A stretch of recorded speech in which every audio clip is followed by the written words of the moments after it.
Olá, muito boa noite, boa tarde ou bom dia, dependendo do horário que você estiver assistindo. Como você tá? Eu não consigo te ouvir, enfim. Continuando, a nossa aula hoje vai ser sobre processos espontâneos, entropia e a segunda lei da termodinâmica. Vamos começar? O que é um processo espontâneo? Um processo espontâneo, de acordo com a termodinâmica, é um processo que não precisa absorver energias externas para acontecer. Por exemplo, eu levantar isso, eu estou gastando energia para isso acontecer.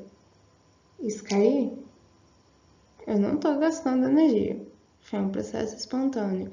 Esse processo aqui absorveu energia. No caso, absorveu minha energia, eu estou gastando energia para levantar esse fone daqui. Esse aqui caiu. Fone caiu. Ok. Entendido isso, esse conceito, vamos continuar. O que é a entropia? É o seguinte, antes diziam que a entropia era quando um sistema ele perdia energia. Isso era a definição de aumento de entropia. Porém, a ciência, em sua constante mudança, em busca de seu constante aprimoramento, com o decorrer do tempo percebeu que esse argumento era falho, porque não se aplica a todos os casos. Então o conceito mudou. Hoje, a entropia, ela se denomina, na verdade, ela quer dizer que o sistema está mais bagunçado, era médio grau de desordem do sistema. Se a entropia aumenta, quer dizer que as coisas estão ficando mais bagunçadas. Se a entropia diminui, quer dizer que elas estão ficando mais arrumadas.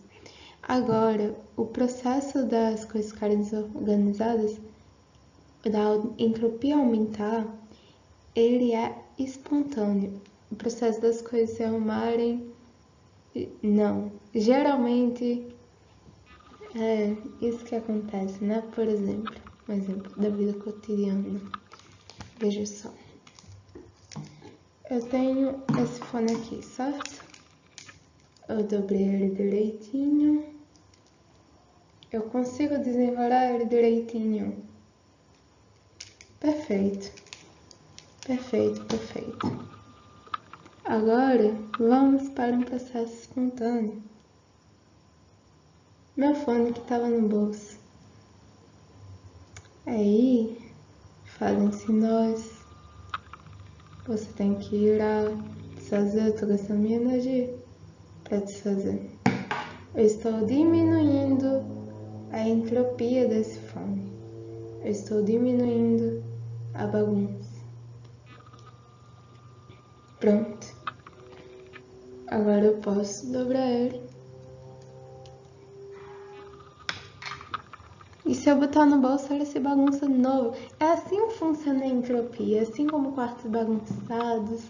Assim como tudo no mundo, literalmente tudo no universo é movido pela entropia. Então, continuando.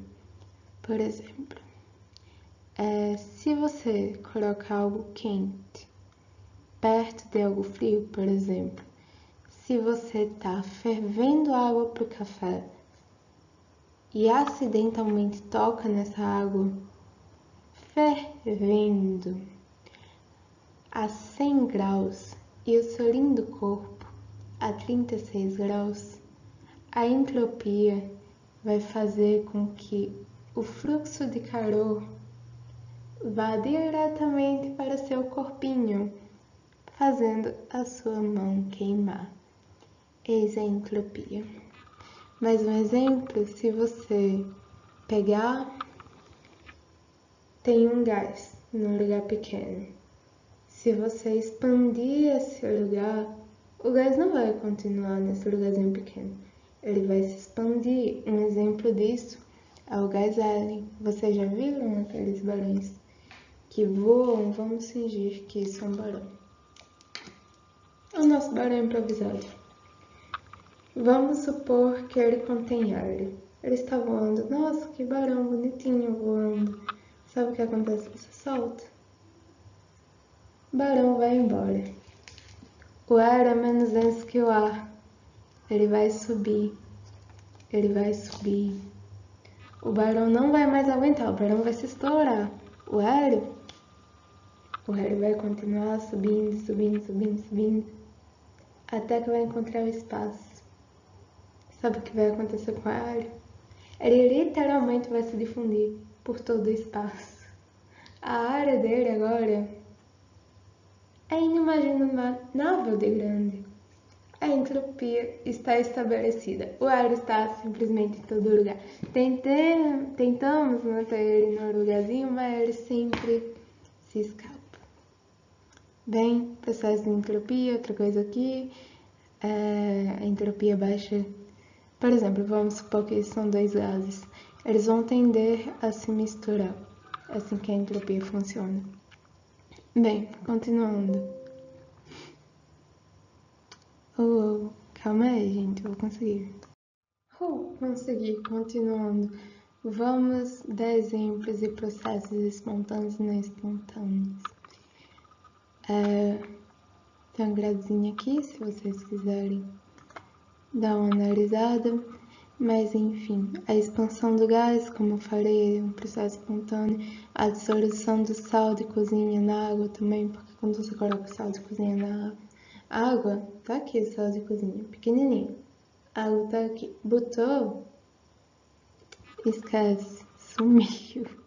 Não sumiu, ele tá lá, mas a entropia vai fazer seu papel e você não vai mais conseguir ver ele.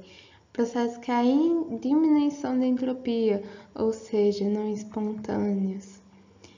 Por exemplo, cozinhar alimentos. Aquela energia que está no seu alimento, porque para fazer o alimento se esquentar, as moléculas têm que movimento igual a calor, certo? A gente quer esquentar alimento. Alimento tem moléculas, a gente tem que fazer com que as moléculas desse alimento fiquem se movimentando até esquentar. É isso que acontece no micro-ondas também. Passa as micro-ondas lá no alimento, faz com que esse alimento, essas moléculas, comecem a dançar e esquenta o alimento. Essa energia não ia ir para aquele alimento sozinha. A gente tem que ir lá, tem que esquentar, tem que cozinhar, porque sozinha aquela energia não vai se cozinhar sozinho, não vai se esquentar sozinho, não é um processo espontâneo, nós temos que gastar energia para fazer isso.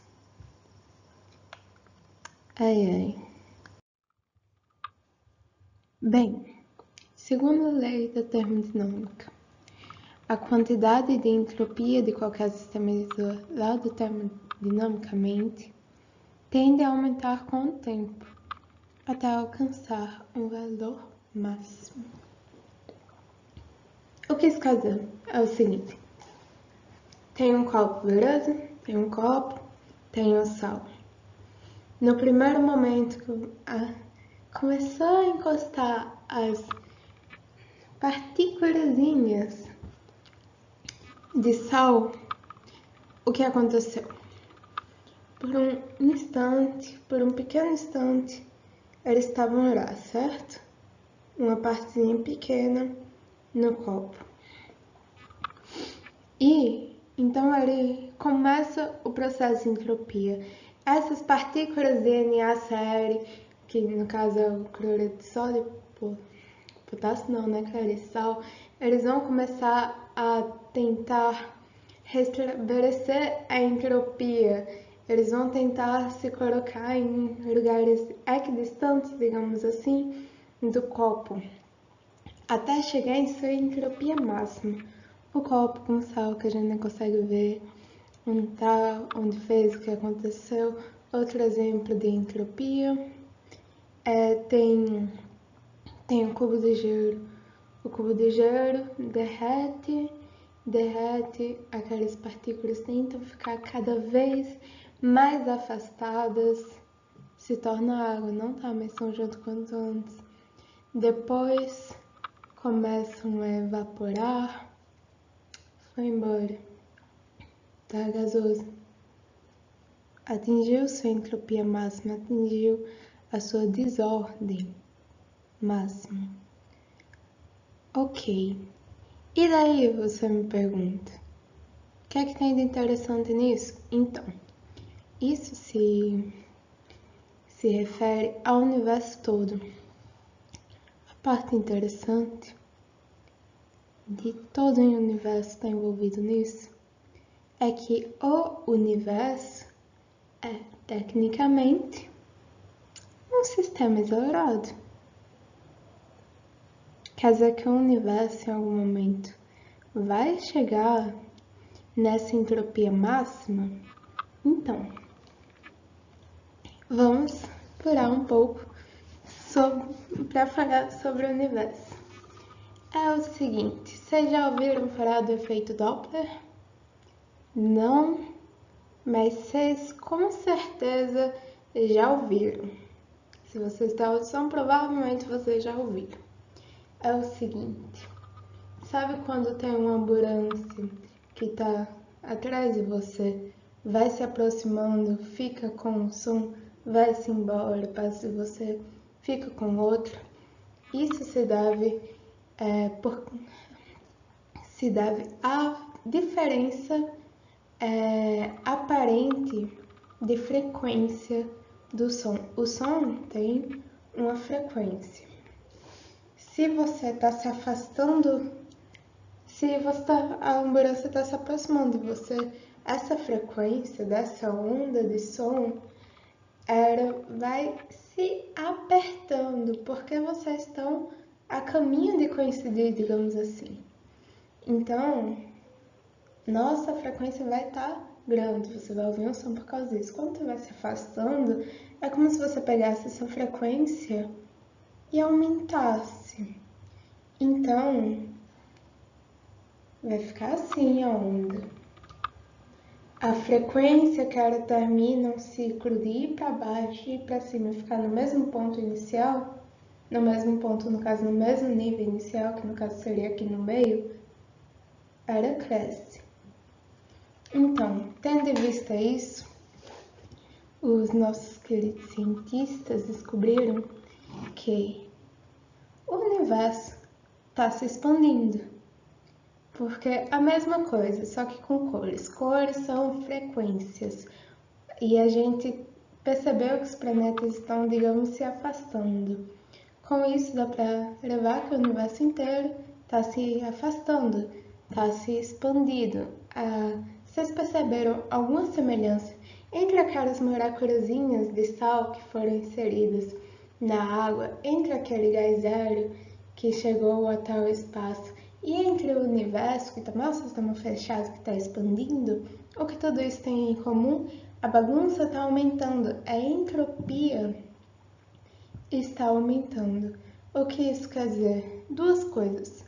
Eles descobriram, pelo menos até agora, até ter uma prova quanto a isso. Primeiro, provavelmente o universo veio de uma coisa de um tamanho comparável a um átomo e foi se expandindo. O que fez se expandir, infelizmente não sabemos. Segunda coisa, juntando os conceitos de o universo está se expandindo e a segunda lei da termodinâmica, que diz que um sistema fechado, no caso do universo, tende a aumentar com o tempo até alcançar o valor máximo. Então, o que foi descoberto? Que provavelmente o universo vai sofrer uma morte térmica. Como assim o universo vai sofrer uma morte térmica? Isso é o quê? Daqui a um mês? E as minhas provas? Não, isso vai demorar muito tempo. Muito tempo. É o seguinte, vai ter um momento que as moléculas vão estar tão afastadas que não vai ter mais o calor, as moléculas não vão estar mais se mexendo, não vai ter mais incentivos a ter ações químicas. Em resumo, o universo continua ali, inalterável. Acontece que, o que é isso aqui? Reações químicas. A gente é reações químicas. Sem reações químicas, não há vida. Sem troca de calor, não há vida. Então, o universo, de acordo com essa teoria, que muito lembra uma imagem, eu acho que eu botei ali para trás, a entropia da entropia, o nome da entropia se desfazendo, vai ficando cada vez mais longe até que o universo sofre essa espécie de morte térmica que não vai mais conseguir abrigar a vida.